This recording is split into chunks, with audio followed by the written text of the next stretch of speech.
সকাল অথবা বিকালের নাস্তায় সবাই চায় সহজ একটা রেসিপি, আর এটা মাত্র 10 মিনিটই বাড়িতেই বানিয়ে নিতে পারবেন।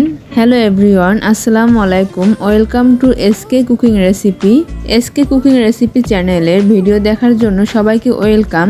আজ আমি আপনাদের সাথে শেয়ার করব একটি মাত্র ডিম দিয়ে মজাদার নাস্তা রেসিপি। এই মজাদার নাস্তা রেসিপিটা তৈরি করার জন্য প্রথমে আমি একটি ডিম ভেঙে খুব ভালোভাবে মিশিয়ে নিয়েছি। এখন আমি এর ভিতরে দিয়ে দিয়েছি হাফ কাপ পরিমাণ চিনি, স্বাদ মতো লবণ। আবারও সবকিছু হ্যান্ড উইচের সাহায্যে মিশিয়ে নিব। যারা যারা আমার ভিডিওটি দেখতেছেন কিন্তু এখন পর্যন্ত লাইক দেননি, তারা অবশ্যই এটা লাইক করে দিবেন। আর যারা এতক্ষণে লাইক দিয়ে দিয়েছেন তাদেরকে অসংখ্য ধন্যবাদ। আপনারা যারা এতক্ষণ লাইক দিয়ে দিয়েছেন, আপনাদের একটি লাইক আমার এই ভিডিওটি শেয়ারের জন্য কাজ করবে। আর আমার চ্যানেলটি থেকে নতুন নতুন ভিডিও পাওয়ার জন্য অবশ্যই আমার চ্যানেলটি সাবস্ক্রাইব করে পাশেই থাকবেন। চিনিটা খুব ভালোভাবে ডিমের সাথে মিশে গেলে এর ভিতরে দিয়ে দিব হাফ কাপ পরিমাণ সুজি, আর দিয়ে দিচ্ছি 1 কাপ পরিমাণ গমের ফ্রেশ আটা। আর এই রেসিপিটা বানানোর জন্য কিন্তু সুজিটা মাস্ট দেওয়াই লাগবে। এখন আমি হাতের সাহায্যে খুব ভালোভাবে ডিমের মিশ্রণের সাথে আটা ও সুজিটা খুব ভালোভাবে মেখে নিব। আমি আশা করছি আমার আজকের এই রেসিপিটা আপনাদের কাছে অনেক মজাদার ও সহজও লাগবে। আর এই ডোটা যত বেশি সফট করা যাবে রেসিপিটা কিন্তু ততটাই বেশি পারফেক্ট হবে। এখন আমি এর ভিতরে হাফ কাপ পরিমাণ পানি অল্প অল্প করে দিয়ে খুব ভালোভাবে মিশিয়ে নিচ্ছি। আপনারা তো দেখতেই পাচ্ছেন আমি এখন অল্প অল্প করে পানি দিয়ে খুব ভালোভাবে একটা ডো তৈরি করে নিচ্ছি।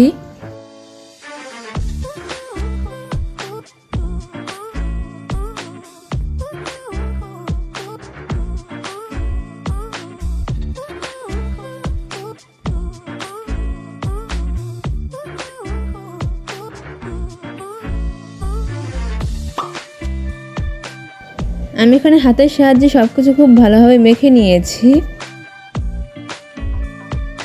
এখন আমি এই ডো থেকে কিভাবে নাস্তা তৈরি করব সেটাই দেখবেন। আমি হাতের সাহায্যে এভাবে আমি রাউন্ড শেপ দিয়ে দিচ্ছি। তবে এই রেসিপিটা কিন্তু বিকেলের চায়ের আড্ডায় আপনারা অসম্ভব মজা করে খেতে পারবেন। এখন আমি এটাকে রুটির মতো বেলে নিব। এই রুটিটাকে একটু মোটা করে বেলে নিতে হবে। আপনারা তো দেখতেই পেয়েছেন আমি কিরকম করে মোটা করে বেলে নিয়েছি। এখন আমি এখানে একটি কাটার নিয়েছি, আপনারা চাইলে বাটির সাহায্যেও কেটে নিতে পারবেন। আর এখন এই কাটার দিয়ে আমি এই নাস্তার শেপগুলো দিয়ে দিব। এখানে কোনো বলার বিষয় নেই, এটা আপনারা দেখেই বুঝতে পারবেন।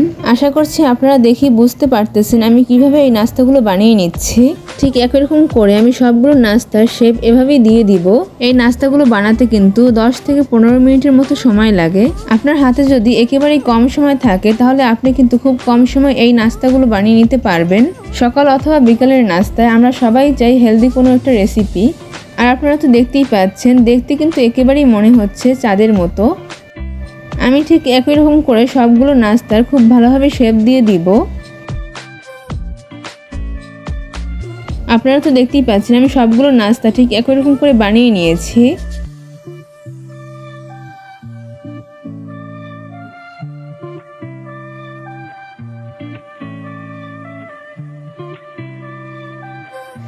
আপনারা দেখতেই পাচ্ছেন সবগুলো নাস্তা দেখতে কিন্তু অনেক সুন্দর দেখাচ্ছে।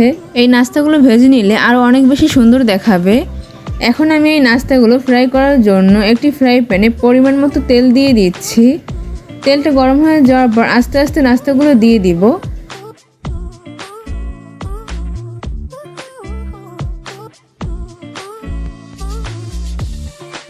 এখন এই নাস্তাগুলোকে আমি খুব ভালোভাবে ভেজে নিব। আর এভাবে করে নাস্তাগুলো বানালে একটা নাস্তা ভেঙে যাবে না বা নষ্ট হয়ে যাবে না, সবগুলো নাস্তা একদম পারফেক্ট ফ্রাই হয়ে যাবে। ভাজার পর কিন্তু এর শেপটা আরও বেশি সুন্দর দেখাবে। আর আমি এই নাস্তাগুলো কতটা ভেজে নিব আমার রেসিপিটি সাথে থাকলেই বুঝতে পারবেন। যেহেতু এটা ডিম দিয়ে বানানো হয়েছে এই জন্য অলরেডি তেল থেকে বাবলস উঠতে শুরু করেছে। আমি এই নাস্তাগুলো লাল লাল করে ভেজে নিব। আপনারা তো দেখতেই পাচ্ছেন আমার এখানে লাল লাল করে ভেজে নেওয়া হয়ে গিয়েছে। এখন উঠিয়ে নিয়েছি। আমি ঠিক একই রকম করে সব নাস্তাগুলো খুব ভালোভাবে ভেজে নিব। আপনারা কে কে এরকম ডিম, সুজি ও আটা দিয়ে এরকম রেসিপি তৈরি করে খেয়েছেন অবশ্যই আমাকে কমেন্ট করে জানাতে ভুলবেন না। আর যারা কখনোই ট্রাই করে দেখেননি আশা করছি আপনারা অবশ্যই একবার হলেও ট্রাই করে দেখবেন।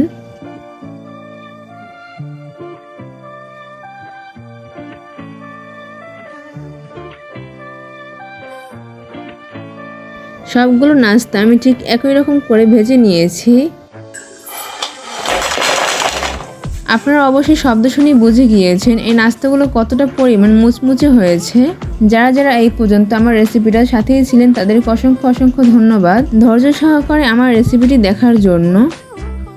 তাহলে এই নাস্তার রেসিপিটা বাসায় একবার হলো ট্রাই করে দেখবেন, বাসার সবাই অনেক মজা করে খাবে। তাহলে আজকের রেসিপিটি আপনাদের কাছে কেমন লাগলো অবশ্যই আমাকে কমেন্ট করে জানাতে ভুলবেন না, আর একটা লাইক করে সাবস্ক্রাইব করে আমার চ্যানেলটির পাশেই থাকবেন। আজকে তাহলে এই পর্যন্তই, সবাই ভালো থাকবেন, সুস্থ থাকবেন, আল্লাহ হাফেজ, আসসালামু আলাইকুম, থ্যাঙ্কস ফর ওয়াচিং। দয়া করে খাবার নষ্ট করবেন না, প্লিজ ডোন্ট ওয়েস্ট ফুড।